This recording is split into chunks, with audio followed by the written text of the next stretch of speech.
Bersama Muhammad Hidayat, salah seorang ASN Pemprov DKI, kami berangkat bersama dari wilayah Kemang, Kabupaten Bogor. Kecamatan Kemang sendiri nyaris tak punya transportasi umum yang langsung terhubung dengan ibu kota. Mengawali perjalanan jam 5 pagi, pilihan terdekat menuju Jakarta adalah kereta komuter lain yang berangkat dari stasiun Cilebut 13 km dari rumahnya. Sebuah perkara yang tak bisa dibilang mudah. Pasalnya untuk mencapai stasiun kedua dari Bogor ini perlu naik angkot sebanyak 3 kali dengan total biaya Rp15.000. Perjuangan Hidayat tak selesai sampai di situ. Begitu memasuki kereta, semua tempat duduk sudah bisa dipastikan terisi oleh penumpang dari Bogor. Untuk sampai ke Manggarai, setidaknya dibutuhkan waktu 52 menit dengan kondisi berdiri terus-menerus. Buat saya yang baru mencoba pertama kali naik KRL, pengalaman ini benar-benar membuat saya terpana. Bagi para pejuang kantoran ini, dia tidur bisa sambil berpegangan. Tidur. Coba. Tak cukup sampai di situ, sampai di Manggarai, kami harus berlari cepat berebutan dengan penumpang lain untuk pindah ke peron lain.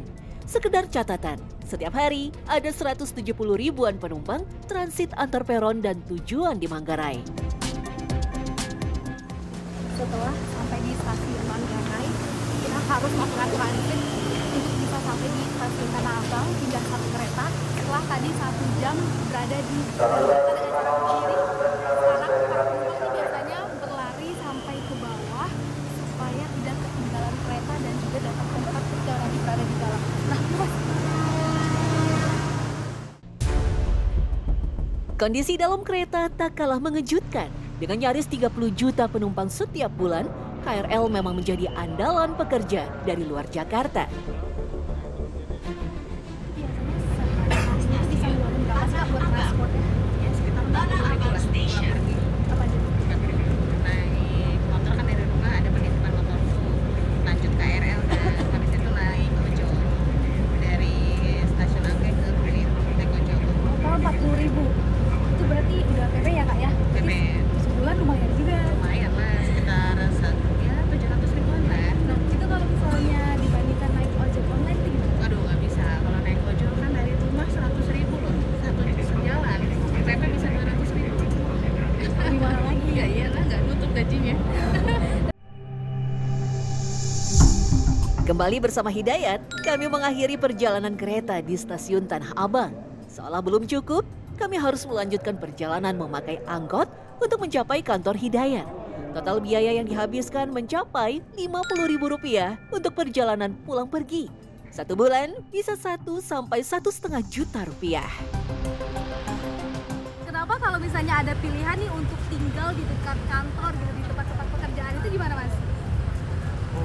Kayaknya masih mending pulang pergi sih mbak, soalnya di sini rata-rata kos itu mahal gitu kan. Masih lebih murah pulang pergi lah, walaupun agak capek sedikit gitu kan.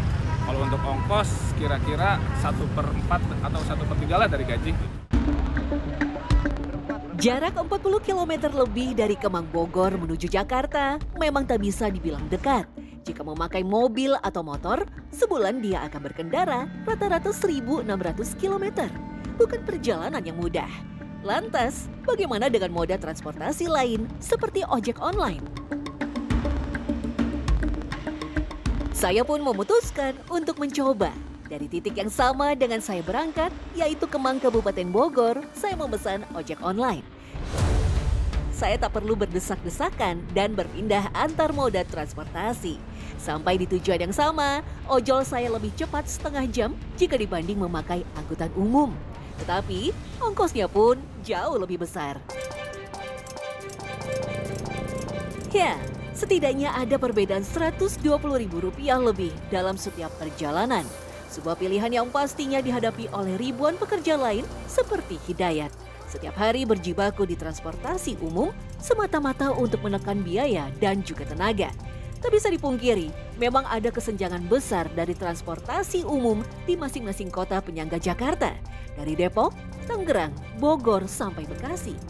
Di Sawangan Depok yang terkenal dengan kemacetannya, kini sudah ada titik pemberhentian bus Transjakarta. Banyak dari pekerja yang mengandalkan kendaraan pribadi ataupun KRL dari stasiun Depok Baru beralih ke Transjakarta. Dengan adanya halte di dekat Depok atau Sawangan itu sebenarnya ngebantu nggak sih Kak? Aduh ngebantu banget Mbak. Apalagi aku kan rumahnya daerah Depok tuh. Nah kerja aku di Senayan. Gitu loh, dia jauh banget kan. Jadi ya butuh waktu ya lama lah untuk sana. Gitu, 2 jaman lah.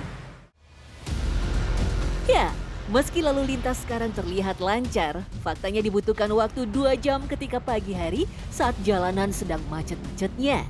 Sebuah harga yang harus dibayar demi menghemat ongkos transportasi. 1 kali perjalanan, Mia Gusti hanya membutuhkan Rp7.500. Kalau naik mobil udah pasti biayanya mahal dong ya, bensinnya gitu. Kalau kereta sih sebenarnya enak ya, nggak ada yang menghalangi jalannya gitu. Cuman agak berdesak-desakan gitu, jadi kayak senggol-senggolan lah. Kalau wanita kan agak riskan gitu loh ya Mbak gitu. Tapi kalau busnya ya lumayan lah untuk duduk. Berdasarkan data Kementerian Perhubungan dan Badan Pusat Statistik atau BPS, 4 kota di Jabodetabek masuk dalam daftar biaya transportasi tertinggi di Indonesia. Bekasi menjadi yang pertama dengan Rp1,9 juta per bulan, disusul Depok selisih Rp100.000 di bawahnya. Biaya transportasi ini mencapai 34% dari upah minimum regional, yang semakin membuat ironis meski dinilai menjadi kawasan di Asia Tenggara dengan transportasi terbaik, kemajuan Jakarta tidak diiringi dengan transportasi umum daerah penyangga. Karena itulah, meski wilayah Jakarta telah terintegrasi dalam berbagai moda transportasi, hanya 21% komuter dari Bodetabek yang memanfaatkannya. Alasannya, apalagi kalau tidak praktis dan